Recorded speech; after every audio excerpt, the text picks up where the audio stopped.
ধনিয়া পাতা বাটা দিয়ে পাকিস্তানি মুরগির এই পাতলা ঝোলটা কখনো খেয়েছেন? আসসালামু আলাইকুম। আজকে পাকিস্তানি মুরগির একটা পাতলা ঝোল রেসিপি শেয়ার করছি। তাও আবার ধনিয়া পাতা বাটা দিয়ে একদম সবগুলো মশলা একসাথে ঘরে বেটে রান্না করব। রান্নার জন্য যা যা মশলা লাগছে আমি সব এখানে একসাথে রেডি করে নিচ্ছি। প্রথমেই দিয়েছি 1/4 কাপ রসুন, 1/4 কাপ আদা, 3টা শুকনো মরিচ আর সাথে কিছু গরম মশলা।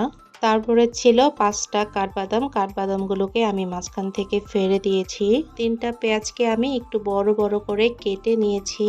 সাথে ছিল 2টা টমেটো। টমেটোগুলোকে কেটে দিয়েছি। তারপর দিয়েছি 1 চামচ জিরা। এখন বেশ অনেকগুলো ধনিয়া পাতা দিয়ে বেশ ভালো করে বেটে নিয়ে আসতে হবে। আমার সবগুলো মশলা বাটা হয়ে গিয়েছে।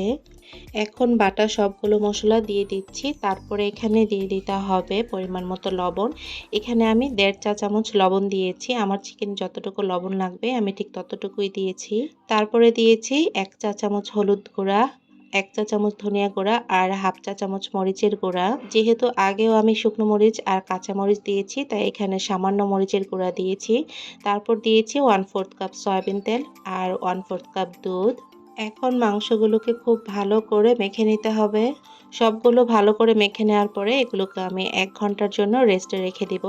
আপনারা কিন্তু চাইলে আরও অনেক সময় ধরে রেস্টে রাখতে পারবেন। যত বেশি সময় নিয়ে আপনারা মাংসটা মেখে রেখে দিবেন, মাংসটা খেতেও কিন্তু তত বেশি মজা লাগবে।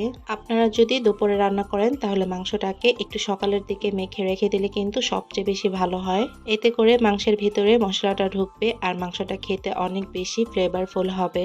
যেহেতু আমার হাতে সময় কম ছিল তাই আমি 1 ঘন্টার জন্য রেস্টে রেখেছিলাম। 1 ঘন্টা পরে কিন্তু মাংসটা মোটামুটি সেট হয়ে গিয়েছে। এখন আমি চুলা অন করে দেব।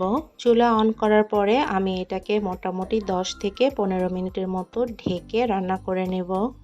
পাকিস্তানি মুরগিগুলো এমনিতে সাধারণত একটু শক্ত হয়ে থাকে, কিন্তু আমার এই মুরগিটার বয়স যেহেতু কম ছিল, এটা ছোট মুরগি ছিল, তাই খুব তাড়াতাড়ি এই মুরগিটা রান্না হয়ে যাবে।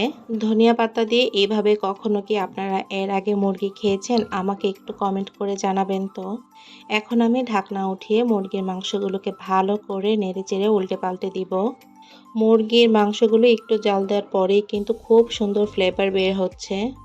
যারা এখনো এভাবে ট্রাই করেন নাই তারা কিন্তু অবশ্যই একবার এইভাবে রান্না করে খাবেন। ইনশাল্লাহ আপনাদের কাছে অনেক বেশি ভালো লাগবে। মাংসগুলো ভালো করে কষিয়ে নেওয়ার জন্য আমি আরও 15 মিনিট ঢেকে এগুলোকে রান্না করে নেব। আপনারা চাইলে এভাবে মুরগির মাংস ভুনা করেও খেতে পারেন, কিন্তু আমি আলু দিয়ে পাতলা ঝোল রান্না করব।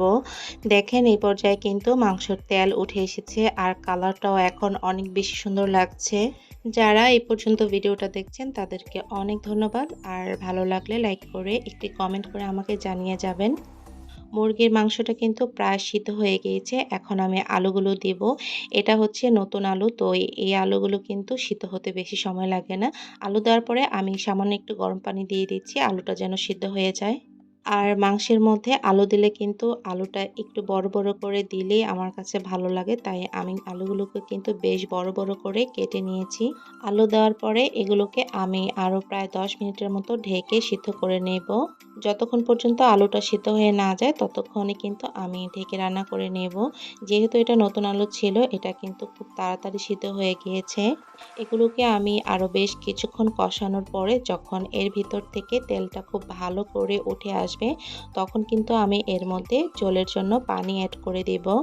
আপনারা সব সময় একটা কথা মনে রাখবেন, মাংস রান্নার সময় অবশ্যই কিন্তু আপনারা গরম পানিটাই দিবেন। হুট করে যদি ঠান্ডা পানি দেন তাহলে এর স্বাদটা কিন্তু নষ্ট হয়ে যায় খেতে। আমি গরম পানি দেওয়ার পরে কিন্তু আরও বেশ কিছুক্ষণ জাল দিয়ে নিয়েছি। আলহামদুলিল্লাহ আমার রান্না কিন্তু হয়ে গিয়েছে আর এইটা হচ্ছে ফাইনাল লুক। এই রেসিপি ফলো করে যদি রান্না করেন তাহলে অবশ্যই নতুন একটা স্বাদ পাবেন মুরগির মাংসে। অবশ্যই একবার এইভাবে ট্রাই করে দেখবেন, ইনশাল্লাহ আপনাদের কাছে ভালো লাগবে। সবাই ভালো থাকবেন। আল্লাহ হাফিজ।